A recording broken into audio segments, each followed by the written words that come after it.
one who abandons that desire attains nirvana, which is supreme peace, liberation.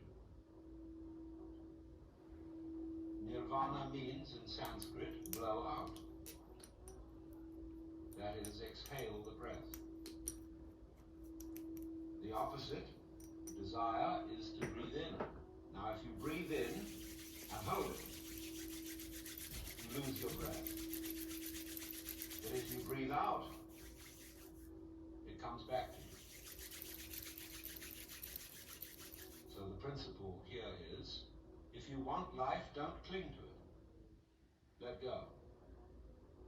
But the problem is, if I desire not to desire, is that not already desire?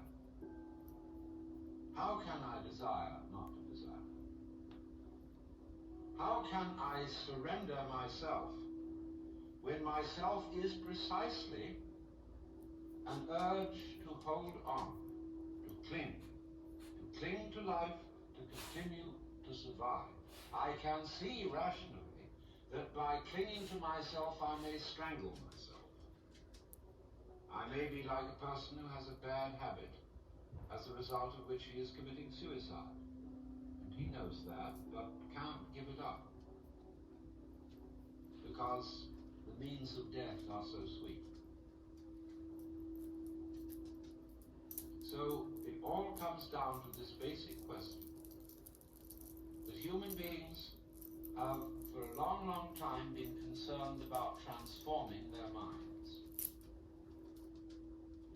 Is there any way in which one's mind can be transformed?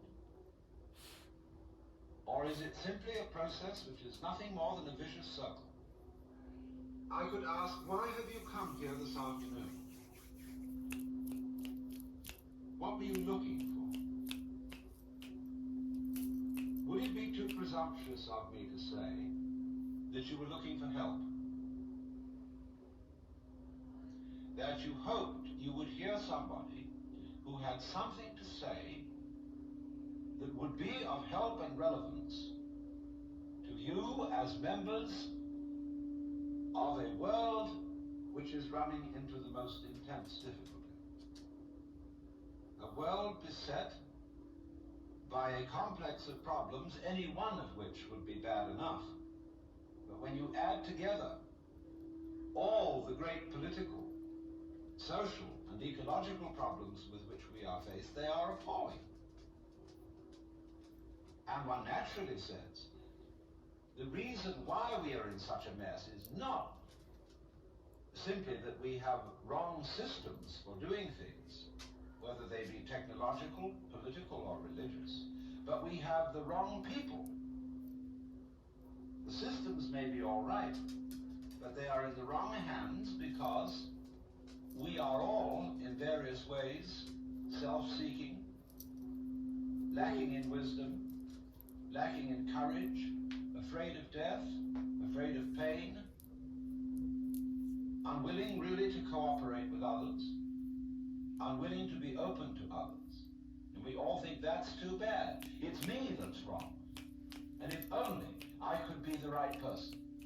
Is this man going to tell me something that will help me to change myself so that I will be a more creative and cooperative member of the human race? I would like to improve. So in so many people's minds and from so many different angles, there is this urgent feeling that I must improve me.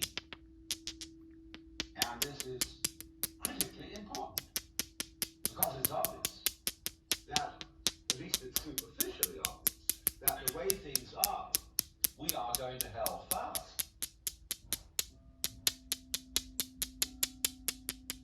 Now, in this question, can I improve me? There is the obvious difficulty that if I am in need of improvement, the person who's going to do the improving is the one who needs to be improved. And there immediately we have a vicious circle. All right. you want grace? Well, ask God, maybe he'll give it to you.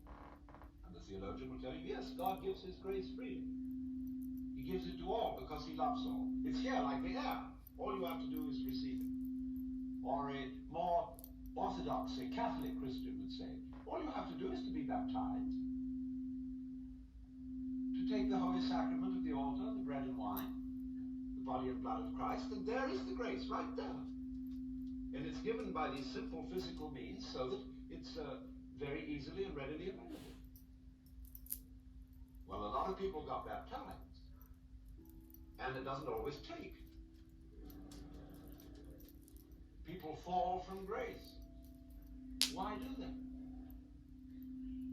You see, we're just talking about the same old problem, but we put it a step up. But it's the same problem. How can I improve myself? Was the first problem. The second problem is, how can I accept grace? They're both the same problem. Because you've got to make a move which will put yourself out of your own control into the control of a better. If you don't believe in the Christian kind of a God, you can believe in the Hindu kind of a God, who is your inner self. You see, you've got a lower self, which you can call your ego. That's that little scoundrelous fellow. It's always out for me. But behind the ego, there is the Atman, the inner self, the inward light, as Quakers would call it, the real self, the spirit, which is substantially identical with God.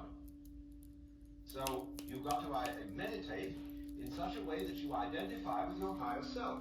Now, how do you do that? Well, you start by watching all your thoughts very carefully, watching your feelings, watching your emotions, so that you begin to build up a sense of separation between the watcher and what is watched. So that you are, as it were, no longer carried away by your own stream of consciousness. You remain the witness, impassively, impartially, suspending judgment and watching it all go on.